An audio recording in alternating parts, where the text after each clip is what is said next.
நண்பர்கள் அனைவருக்கும் வணக்கம்.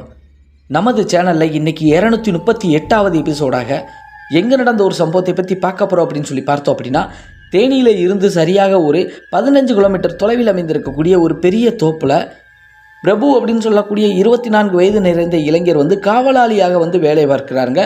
அப்படி வேலை பார்க்கும்போது நள்ளிரவு நேரத்தில் அந்த அமாவாசை பௌர்ணமி காலங்கள் அந்த தோப்புக்குள்ளே அவருக்கு நடந்த அதிபயங்கர சம்பவத்தையும் அவர் கண்ட அதிபயங்கர காட்சியையும் தாங்க முந்தைய எபிசோடில் 237வது எபிசோடில் பார்த்தோம். மேலும் அதன் தொடர்ச்சியாக அந்த தோப்பில் அப்படி என்ன இருக்குது அப்படிங்கிறத சொல்லாமல் விட்டுருந்தோங்க. இப்போ இந்த காணொலியில் முழுமையாக அந்த தோப்பில் என்ன இருக்குது, மேற்கொண்டு அங்கு இருக்கக்கூடிய அந்த பெரியவர், வேலை பார்க்கக்கூடிய பெரியவர் என்ன காரணத்தினால அந்த அமாவாசை பௌர்ணமி காலங்களில் ஓடி ஒளிஞ்சிடுறார் அப்படிங்கக்கூடிய சம்பவத்தை தாங்க நாம் இன்னைக்கு 238வது எபிசோடாக பார்க்க போகிறோம். மேலும் நண்பர்களே, இது உங்கள் ராஜா ஸ்டோரி. நான் உங்கள் ராஜா.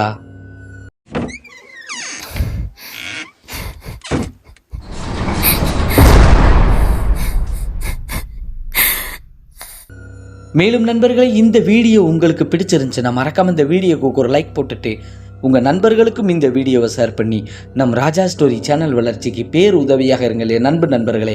மேலும் உங்கள் வாழ்விலோ இல்லை உங்களுக்கு தெரிந்த ஒரு சில நபர்களின் வாழ்விலோ இது போன்று ஏதாவது மறக்க முடியாத அதிபயங்கர அமானுஷ்ய சம்பவங்கள் நடந்திருந்தால் டிஸ்பிளேயில் காட்டப்படக்கூடிய இந்த ராஜா ஸ்டோரி அப்படிங்கக்கூடிய என்னுடைய வாட்ஸ்அப் எண்ணிற்கு ஒரு வாய்ஸ் மெசேஜாக கூட அனுப்புங்க நண்பர்களே. கண்டிப்பாக நமது சேனலில் அது ஒளிபரப்பப்படும் அப்படிங்கிறத தெரியப்படுத்திக்கிறேன்.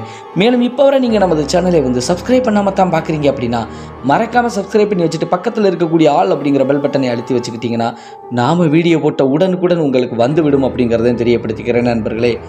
மேலும் வாங்க நண்பர்களே, இன்னைக்கான அந்த அதிபயங்கர அமானுஷ்ய சம்பவத்துக்குள்ளே நாம் போகலாம்.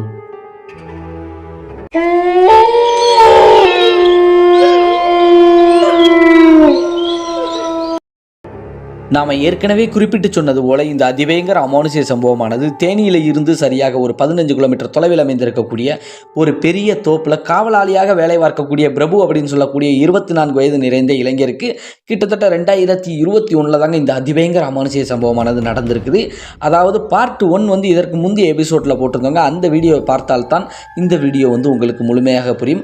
பார்ட் 1 பார்ப்பதற்கு டெஸ்கிரிப்ஷன் லிங்கில் முழு வீடியோவின் லிங்க் கொடுத்துருக்கேன் நண்பர்கள். உள்ளே சென்று பார்ட் 1 பார்த்துட்டு பார்ட் 2க்கு வந்தீங்கன்னா உங்களுக்கு முழுமையாக புரியும். அப்படி இல்லைனா இந்த வீடியோவிலேயே மேலே ஐக்கானில் நான் கொடுத்துருக்கேன் நண்பர்களே பார்ட் 1. கண்டிப்பாக மறக்காமல் அதை பார்த்துட்டு இதுக்கு வந்தீங்கன்னா அங்கே என்ன நடந்தது, அந்த அதிபயங்கரம் என்ன அப்படிங்கிறது முழுமையாக உங்களுக்கு தெரிய வரும் அப்படிங்கிறத தெரியப்படுத்திக்கிறேன். இப்போ வீடியோக்குள்ளே போகலாம் நண்பர்களே.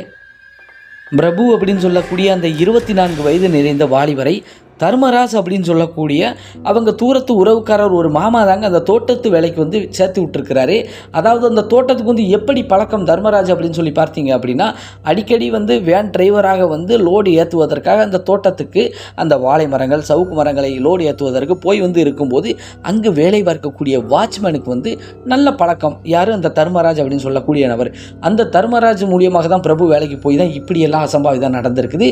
இப்போ பிரபு அடித்து கேட்குறாரு, மாமாவுக்கு என்ன இருக்குது, உங்களுக்கு ஏதாவது தெரியும், கண்டிப்பாக சொல்லுங்க மாமா அப்படின்னு சொல்லிட்டு இந்த சம்பவத்தை பற்றி கேட்கும்போது தர்மராஜ் கொஞ்சம் யோசனை பண்ணிட்டு சொல்கிறாரு, இப்போ நான் இதுக்கு முன்னாடி எங்கள் லோடுக்கு போகும்போது பெரும்பாலும் நான் சரக்கு அடிச்சுட்டு தான் வண்டியிலேயும் போய் வந்திருப்பேன். லோடு ஏற்றும் போது செய்யும் போதெல்லாம் சரக்கு அடிச்சுட்டு தான் போவேன். அப்படி போகும்போது அந்த தோட்டத்து வேலைக்காரர், அதாவது ஒரு பெரியவர் இருக்காருன்னு சொல்லியிருந்தோம் இல்லையா, அந்த பெரியவர் இவர் வாட்ச் பண்ணியிருக்கிறார். அடிக்கடி சத்தம் போடும்போது பெரியவருக்கும் கொஞ்சம் சரக்கு அப்பைக்கப்ப இவர் கொடுத்துருக்கிறார். அந்த பெரியவரும் தண்ணி அடிக்கக்கூடிய நபர் தான். 2 பேருக்கும் நல்ல ஒரு பழக்கமாக இருந்தால் அடிக்கடி அந்த தோப்புக்கு போகும்போது இவர் ஏதாவது சரக்கு கொண்டு போனாலோ இல்லை பெரியவரே கொஞ்சம் சரக்கு வச்சுருந்தாலும் 2 பேரும் நிறந்து அடித்து கொஞ்சம் கலகலப்பாக பேசிட்டு லோடெல்லாம் ஏற்றிட்டு வருவது வழக்கம். அப்படி வரும்போதெல்லாம் அந்த பெரியவர்கிட்ட கேட்பாராங்க தர்மராஜ் அந்த இடத்துக்கு போனப்பெல்லாம். என்ன கேட்குறாரு அப்படின்னா, உங்களுக்கு என்ன பெருசு, நல்ல சம்பளம், நீங்கள் வாட்டுக்கு நல்லா ஜம்முன்னு இருக்கீங்க, இத்தனை வயசுக்கு மேலே உங்களுக்கு 10-12 ரூபா சம்பளமும் வருது, நேரம் கோட்டர் வந்துடுது, மேற்கொண்டு சாப்பிடுறதுக்கு உங்களுக்கு இந்த ஓனரே வாங்கி கொடுக்குறாரு, கொடுத்து வச்ச மகாராஜா அப்படின்னு சொல்லும்போது அந்த பெரியவர் என்ன சொல்லியிருக்காருன்னா, என்னப்பா செய்ய சொல்கிற, எல்லா செழிப்பும் இங்கே இருந்து என்ன பிரயோசனப்பா, நானே உயிருக்கு அப்பைக்கோ பயந்து பயந்து வாழ்கிறேன்ப்பா அப்படின்னு சொல்லிட்டு அந்த பெரியவர் சொல்லியிருக்கிறாரு. இதை கேட்ட தர்மராஜ் வந்து முதல் சிரிச்சிருக்கிறாரு. அப்படி என்ன பெருசு உங்களுக்கு இந்த உயிருக்கு பயம் இந்த தோட்டத்துக்குள்ளே அப்படிங்கும்போது வந்து உங்களுக்கு கவலை 4-5 நாய் கிடக்குது, மேற்கொண்டு வந்து நீங்களும் செழிப்பாத்தானே இருக்கீங்க அப்படிங்கும்போது அந்த பெரியவர் மது போதையில் என்ன சொல்லியிருக்கிறாரு அப்படின்னா, ஒரு அமாவாசை பௌர்ணமி காலங்கள் அந்த இடத்துக்கு நீ வந்து பாருப்பா, உனக்கு தெரியுங்க என்னென்ன நடக்குது அப்படின்னு சொல்லிட்டு, நான் என்னவோ ஒண்டிக்கட்டே எனக்கு இருக்கிறேன், என்னன்னைக்கு என் உசுறு போகுதுன்னு தெரியலப்பா, போகிற வரைக்கும் நான் பாட்டுக்கு வேலை பார்த்துட்டு போகிறேன்ப்பா அப்படிங்கிற மாதிரி சொல்லியிருக்கிறாருங்க. அந்த பெரியவருக்கும் அந்த தோட்டத்தில் இருந்து ஒரு 25-30 கிலோமீட்டர் தொலைவில் இருக்கக்கூடிய ஒரு கிராமம் தாங்க. ஆரம்பத்தில் இருந்தே இந்த தோட்டத்தில் ரொம்ப வருஷமாக வேலை பார்க்குறாராம். கிட்டத்தட்ட வந்து ஒரு 25 வருஷம் வரைக்கும் வந்து இந்த தோட்டத்தில் வேலை பார்ப்பதாக வந்து அந்த பெருசு சொல்லியிருக்குது. அந்த ஒரு காரணத்தினால தான் இந்த வேலையை விட்டுட்டு போனால் வேறு வழியும் கிடையாது, நல்ல சம்பளம் என்னதான் இருந்தாலும் வந்து உயிருக்கு பயப்படக்கூடிய சூழ்நிலை தான்ப்பா இங்கே இருக்குது அப்படிங்கிற மாதிரி புலம்பி இருக்கிறாரு. இதெல்லாம் கேட்டுட்டு சிரிக்கிறாருங்க யார் தர்மராஜ். அப்படிங்க என்னதான் பெருசு இருக்குது, அமாவாசை பௌர்ணமி காலங்களில் வந்து பார்க்க சொல்கிறேன் என்ன இருக்குது அப்படிங்கும்போது, இங்கே ஒரு பேய் இருக்குப்பா அப்படின்னு சொல்லிட்டு அந்த பெரியவர் சொல்கிறாரு. தர்மராஜுக்கு கூட கொஞ்சம் சிரிப்பு தான் வருது. பெருசு ஏதோ குடிச்சு போட்டு வயசான காலத்தில் உளறிக்கிட்டு இருக்கு அப்படின்னு தாங்க நினச்சிருக்காங்க. அந்த ஒரு காரணத்தினால தான் பெருசு பேச்சை வந்து பெருசாக மதிக்கவே கிடையாது. அவர் வாட்டுக்கு ஒரு வாரம் பெருசு கூட சரக்கடிச்சிட்டு நல்ல முறையில் பேசிட்டு அவர் வாட்டுக்கு போயிடுவாராம். ஒரு கட்டத்துக்கு மேலே அந்த பெரியவர் லோடி ஏற்ற வந்த தர்மராஜ் அவரை பார்த்து, எப்பா எனக்கும் ரொம்ப வயசாகி போச்சு, இந்த தோட்டத்தில் இருந்து கிராமத்துக்குள்ளே போகணும் அப்படின்னா 4 கிலோமீட்டர் தூரம்ப்பா, இங்கே இருக்கக்கூடிய எக்ஸல் வண்டியை எடுத்துக்கிட்டு என்னால் முன்ன மாதிரி போய் வந்து இருக்க முடியலை, நடந்தும் போயிட்டு வர முடியாதுப்பா, உதவிக்கு ஒரு ஆள் இருந்தால் நல்லா இருக்கும்னு எங்கள் ஓனர்கிட்டே நான் சொல்லிட்டேன். அதாவது ஓனரின் பேர் இன்பராஜுங்க. அவர்கிட்ட வந்து சொல்லிட்டேன். அவரும் சரிப்பா வேலைக்கு சேர்த்துக்கொய்யா அப்படின்னு சொல்லி அவரும் சொல்லிட்டாருப்பா. உனக்கு தெரிஞ்ச யாராவது ஒரு வாலிப பையன் இருந்தால் கொஞ்சம் உதவியாக இருக்கும், அவனுக்கு ஒரு நல்ல சம்பளத்துக்கு இங்கே வந்து ரெடி பண்ணிடுவோம்ப்பா, கொஞ்சம் பார்த்து சொல்லுதியாப்பா அப்படிங்கும்போது வந்து சரின்னு சொல்லிட்டு தாங்க இவர் வந்து தர்மராஜ் சரின்னு சொல்லிட்டு வந்திருக்கிறாரு. ரொம்ப நாளாக யோசனை பண்ண இடத்துல தன் மருமகன், அதாவது வந்து தூரத்து உறவுக்கார ஒரு அக்காவுடைய மகன் தாங்க இந்த பிரபு, அவரை வேலைக்கு சேர்த்து விடலாம் அப்படின்னு சொல்லிட்டு தான் ஒரு யோசனையில் தான் சேர்த்து விட்டுருக்கிறாரு. சேர்த்து விட்ட இடத்துல தான் முந்தைய எபிசோடில் சொன்ன மாதிரி இவ்வளவு அமானுஷ சம்பவங்கள் அவருக்கெல்லாம் நடந்திருக்குது. இது அப்படியே வந்து அந்த பையன்கிட்ட வந்து சொல்கிறாப்புல, பிரபு அப்படின்னு சொல்லக்கூடிய அந்த பையன்கிட்ட தர்மராஜ். அப்போ வந்து, மாமா அந்த பெரியவர் சொன்னது எல்லாம் உண்மைதான் மாமா, அங்கே ஏதோ இருக்குது, நீங்கள் எல்லாம் விளையாட்டாக நினச்சிட்டீங்க, என்னைய வேலைக்கும் சேர்த்து விட்டுட்டீங்க, ஆனால் அங்கே உண்மையிலே இருக்குது மாமா ஏதோ ஒன்று, அந்த அமாவாசை பௌர்ணமி காலத்தில் அந்த பெருசு சொல்கிற மாதிரி இருக்குது, அவர் குடிச்சு போட்டு உளரெல்லாம் செய்யலை, அங்கே என்ன இருக்குங்கிறத கண்டுபிடிக்கணும் மாமா, எனக்கு உதவி செய்யுங்க மாமா, ஏன்னா அங்கேருந்து தப்பிச்சு வந்ததே பெரிய விஷயம் அப்படின்னு சொல்லும்போது தர்மராஜ் அவருக்கு தூக்கி வாரி போட்டுருச்சு. ஏன்னா அந்த பெரியவர் இவ்வளவு நாளாக விளையாட்டாக தான் சொன்னாருன்னு சொல்லிட்டு தர்மராஜே நினச்சிருக்கிறாரு. ஆனால் இருந்தாலும் வந்து இப்போது தன் மருமகன் சொல்கிறத பார்க்கும்போது அங்கே ஏதோ இருக்குது அப்படின்னு சொல்லிட்டு அவருக்கும் தெரிய வருது. சரிப்பா நான் அடுத்தாப்பில் அங்கிட்டு லோடுக்கு போகும்போது அது என்ன ஏதுங்கிறத கண்டு கழிச்சு நான் உனக்கு சொல்கிறேன்ப்பா அப்படின்னு சொல்லிட்டு அவங்க மாமாவும் சொல்லி முடிக்கிறாரு. அப்படியே சரியாக ஒரு 2 மாதமும் கழியுதுங்க. அந்த 2 மாதம் கழிஞ்சதுக்கப்புறம் தர்மராஜுக்கு ஒரு போன்கால் வருது. அவங்க முதலாளி என்ன சொல்கிறாருன்னா, அதே தோட்டத்திற்கு வாழை லோடு ஏற்ற சொல்லி போன்கால் வருது. உடனடியாக மருமகன் சொன்னது, அந்த பெருசு சொன்னதெல்லாம் மைண்டுக்கு வந்துருச்சு தர்மராஜுக்கு. ஆகா மாப்பிள்ளை ஏற்கனவே சொன்னார்ல, இது என்னங்கிறத கண்டு கழிச்சிடணும் அப்படின்னு சொல்லிட்டு உடனடியாக அந்த முதலாளிகிட்ட நானே அந்த லோடுக்கு போகிறேன்னு சொல்லியிருக்கிறாருங்க. காரணம் என்னென்னா, சம்பளத்துக்கு தாங்க வேலை பார்க்குறாரு டிரைவராக தர்மராஜ். அந்த ஒரு காரணத்தினால் நானே போகிறேன், வேறு யாரையும் மாற்றி விட்டுறாதீங்க அப்படின்னு சொல்லிட்டு உடனடியாக கடைக்கு போய் சரக்கெல்லாம் வாங்கிட்டாரு. காரணம் என்னன்னா, அந்த பெரியவருக்கு சரக்கை ஊற்றி கொடுத்தா தான் உள்ளதெல்லாம் வெளியில் வரும். ஏன்னா இவங்க பழக்கமே சரக்கு மூலியமாக தானே. அந்த ஒரு காரணத்தினால என்ன ஏதுங்கிறத பார்த்துடணும் அப்படின்னு சொல்லிட்டு சரக்கெல்லாம் வாங்கிக்கிட்டு தாங்க அந்த தோப்புக்கே போகிறாரு. அப்படி தோப்புக்கு போன அவர் வந்து லோடு மற்றவங்களை ஏற்ற சொல்லிவிட்டு அந்த பெருசு கூட சேர்ந்து சரக்கு அடிக்க ஆரம்பிக்கிறாரு.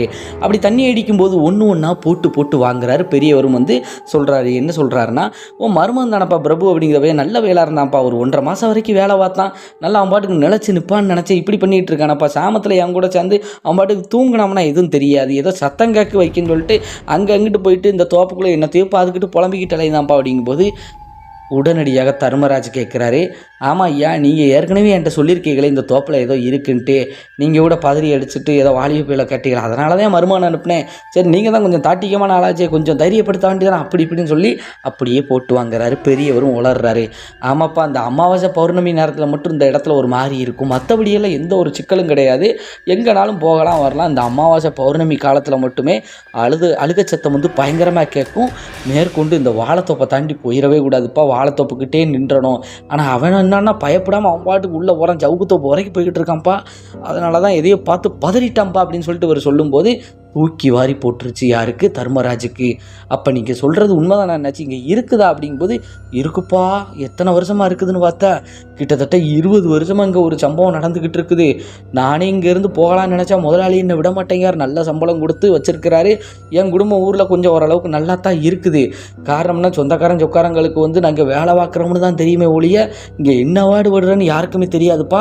அப்படியெல்லாம் இங்கே நடக்கு அப்படி இப்படின்ட்டு என்னென்னவோ சொல்கிறாரு. அப்படி என்ன ஐயா நடக்குது அப்படிங்கும்போது யார்கிட்டையும் சொல்லிட மாட்டியே அப்படின்னு சொல்லிட்டு இந்த பெரியவர் தர்மராஜை பற்றி கேள்வி கேட்குறாரு. என்னையா நம்ம அப்படியே பழையிருக்கோம், சொல்லுங்கள் இங்கே என்ன தான் இருக்குது அப்படிங்கும்போது அவன் இதை சுற்றி முத்தி பார்த்துட்டு அங்கே இதற்கு முன்பு 20 வருஷமாக நடக்கக்கூடிய சம்பவத்தை சொல்கிறாரு. ஆமாங்க, கிட்டத்தட்ட 20 வருஷமாக அந்த தொப்பில் இதே சம்பவம் நடந்துக்கிட்டே இருக்குது. அந்த பெரியவர் பேர் ராமசாமிங்க. கிட்டத்தட்ட 25 வருஷமாக அந்த தோட்டத்தில் தாங்க வேலை பார்க்குறாரு. ஓனர் இன்பராஜுக்கு சொந்தக்காரரும் கூட. அந்த இன்பராஜ் கிராமத்தில் எல்லாம் மகிழ்ச்சியாக செல்வ செழிப்போடு தான் வாழ்ந்துருக்கிறாரு. ஏகப்பட்ட தோட்டம் துறவுகளெல்லாம் வாங்கி நல்லா செழிப்பாக வாழ்ந்துருக்கிறாரு. காலப்போக்கில் டவுன் ஏரியாவை நோக்கி அவர் போகிறாரு. அந்த தோட்டம் துறவுகளுக்கு மேனேஜ்மெண்ட்டுக்கு சொந்தக்காரங்களை ஒரு சில பேர்களை நிர்ணயம் பண்ணி வச்சு ஆங்காங்கே வேலை பார்த்துக்கிட்டு இருக்கிறார். அப்படி பார்த்துக்கிட்டு இருக்கும்போது தான் இந்த தோட்டத்தை விலைக்கு வாங்குறாரு.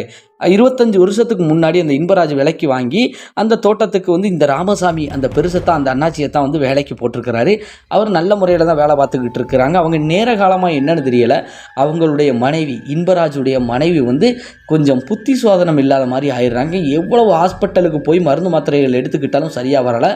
மேற்கொண்டு கோயில் குளங்கள் கூட்டு போனாலுமே இந்த அமாவாசை பௌர்ணமி காலங்களில் கொஞ்சம் வினோதமாக வியர்டாக நடந்துக்கிறாங்களாம். மேற்கொண்டு அந்த பெண்மணிக்கு என்ன சொன்னாலும் புரிஞ்சுக்கிட்டே மாட்டாங்களாம். சாமத்து வேலையில் சமையல் பண்ணுறது, மேற்கொண்டு கணவர் தூங்கிக்கிட்டு இருக்கும்போது அவரையே இப்படியே உத்து பார்த்துட்டு கழுத்தை பிடிச்சி நெருக்கி போகிறது, அப்படி இப்படின்னு சொல்லிட்டு என்னென்னோ பண்ணிக்கிட்டு இருக்கிறாங்க. மேற்கொண்டு அவங்களும் கொஞ்சம் வசதியான வீட்டு பெண்மணியாகத்தான் இருக்கிறாங்க. அப்படி இருந்துக்கிட்டு இருக்கக்கூடிய வேலையில் தான் சொந்தக்காரங்க சொக்காரங்க பேச்செல்லாம் கேட்டுட்டு இதற்கு மேலே இந்த பொண்ணோட குடும்பம் நடத்தினா சங்கடம் தான், மேலும் இந்த பெண்ணை வீட்டுக்கும் அனுப்பி வைக்க முடியாது அப்படின்னு சொல்லிட்டு அந்த தோட்டத்து வீட்டில் வச்சு பராமரிக்க ஆரம்பிக்கிறாரு அந்த இன்பராஜ். அந்த பெரியவர் நல்ல முறையில் பார்த்துக்கிறாரு. இன்பராஜும் அந்த தோட்டத்திலே இருந்து அப்பைக்கப்போ போய் வெளி வேலைக்கும் போய் இருந்துக்கிட்டு இருக்கிறாங்க. ஏன்னா டவுனுக்குள்ளே இருக்கக்கூடிய காரணத்தினால தன் பேர் டேமேஜ் ஆயிருமோ அப்படின்னு சொல்லிட்டு அந்த இன்பராஜ் அந்த காலகட்டங்களில் கிட்டத்தட்ட 98 2000 அந்த காலகட்டங்களில் ராமசாமி அவருடைய கண்ட்ரோலில் இன்பராஜ் அவருடைய மனைவியை விட்டுட்டு போகிறாருங்க. காரணம் என்னென்னா இன்பராஜுடைய மனைவிக்கு சித்தப்பா முறை வேணும். ராமசாமி அதாவது இன்பராஜுக்கு மாமா முறை வருங்க. அதனால் மாமா நீங்கள் உங்கள் பொண்ணை நல்ல முறையில் பார்த்துக்கோங்க, தோட்டத்தையும் நல்ல முறையில் பராமரிச்சுக்கோங்க, உங்களுக்கு என்ன வேணுமோ எல்லாமே நான் செஞ்சு தரேன், அதனால் நீங்கள் கொஞ்சம் கண்ணும் கருத்துமாக பார்த்துக்கோங்க மாமா அப்படின்னு சொல்லிட்டு இன்பராஜ் போயிடுறாருங்க. அடிக்கடி தோட்டத்தை மேற்பார்வையெல்லாம் பார்த்துட்டு தன் மனைவியையும் பார்த்துட்டு நலம் விசாரிச்சுட்டு அவங்களுக்கு தேவையான மருந்து மாத்திரைகள் எல்லாம் வாங்கி கொடுத்துட்டு நல்லா பார்த்துக்கோங்க மாமா அப்படின்னு சொல்லிட்டு அந்த ராமசாமி பெருசிட்ட சொல்லிட்டு போயிடுறது வழக்கம். ஆனால் அவர் சீக்கிரமாகவே ஒரு கல்யாணமும் முடிச்சிட்டாருங்க இன்பராஜ். காரணம் என்னென்னா இப்படியே இருந்துட்டா நம்ம வாழ்க்கை என்ன ஆகிறது அப்படின்னு சொல்லிட்டு வேற ஒரு கல்யாணமும் முடிச்சிட்டாரு. அந்த கல்யாணம் முடித்த நபர்களுக்கும் இந்த பெண்ணை பற்றி நல்லா தெரியுமாங்க. இந்த பெண்ணின் பெயர் பார்வதி. அந்த பார்வதி அவங்கள பற்றி புதுசாக வந்த பொண்டாட்டிக்கு எல்லாருக்குமே குடும்பத்தினவர்கள் எல்லாருக்குமே தெரியுமாங்க. ஆனால் இருந்தாலும் சரி அது இயற்கை, இதை நம்ம என்ன செய்ய முடியும் அப்படின்னு சொல்லிட்டு யாரும் கண்டுங்காமல் விட்டுட்டாங்க. ஆனால் இருந்தாலும் அடிக்கடி என்னதான் புதுசாக கல்யாணம் முடித்தாலும் தோட்டத்துக்கு பார்க்க, பழைய மனைவியை பார்க்க எல்லாமே நல்ல முறையில் தான் போய்கிட்டு இருந்துச்சு. ஒரு 1.5 வருஷம் வரைக்கும் நல்ல முறையில் போய்கிட்டு இருந்த இடத்துல ஒரு நாள் அந்த தோட்டத்து கிணற்றில் அந்த பெண்ணை பிணமாக பார்க்குறார் ராமசாமி. காரணம் என்ன அப்படின்னா காலையிலேருந்து ஆளை காணுமே, வெள்ளனே விடியதுக்கு முன்னாடி ஆள் போயிடுச்சு, இந்த பொண்ணு எங்கே போயிருக்கும்னு சொல்லி தோட்டம் ஃபுல்லாக சுற்றி முற்றி பார்க்குறாங்க. அந்த தோட்டத்துக்குள்ளே 3 கிணறு இருக்காங்க. பெரிய தோட்டம்னு சொல்லி நம்ம சொல்லியிருந்தோம் இல்லையா, 3 கிணறு நல்ல பெரிய கிணறு இருக்காங்க. அதில் ஒரு கிணற்றில் அந்த பெண்மணியை பிணமாக மீட்டெடுக்கிறாங்க. அப்படி அந்த பெண்மணி இறந்து போனதுக்கு அப்புறம் தாங்க அந்த தோட்டத்துக்குள்ளே அதிபயங்கர அமானுஷ்ய சம்பவங்கள் எல்லாம் நடக்க ஆரம்பிக்குது. அப்படி இந்த தோட்டத்துக்குள்ளே என்ன நடக்குது அப்படின்னு சொல்லி பார்த்தோம் அப்படின்னா அமானுஷ்யமான முறையில் யாரோ ஒரு பெண்மணியின் அழுகுரல் சத்தம் அடிக்கடி நள்ளிரவு நேரம் கேட்க ஆரம்பிக்குது. அது தொடர்ந்து கேட்குமா அப்படின்னு கேட்டிங்கன்னா கிடையாதுங்க. அந்த அமாவாசை பௌர்ணமி காலங்களில் மட்டும்தான் அதுபோல் அழுகுரல் சத்தம் கேட்குமா. காரணம் என்னென்னா புத்தி சோதனம் இல்லாத அந்த மூளை வளர்ச்சி இல்லாத அந்த பெண்மணி அந்த அமாவாசை பௌர்ணமி காலங்களில் ரொம்ப ஆக்ரோஷமாக இருப்பாங்கன்னு சொல்லி நம்மளே சொல்லியிருந்தோம் இல்லையா. அதுபோல் அந்த ஆன்மா இறந்து போனதுக்கப்புறம் மற்ற நாட்கள் நார்மலாக அந்த ஆன்மாவின் வெளிப்பாடே தெரியாத தாங்க அந்த ஆன்மா இருக்கிறதே யாருக்குமே தெரியாதான், மௌனமாக தான் இருக்குமா, அமைதியாக இருக்குமா. ஆனால் அந்த அமாவாசை பௌர்ணமி காலங்களில் வந்து ரொம்ப ஆக்ரோஷமாக அழுகுரல் சத்தம் கேட்குமா.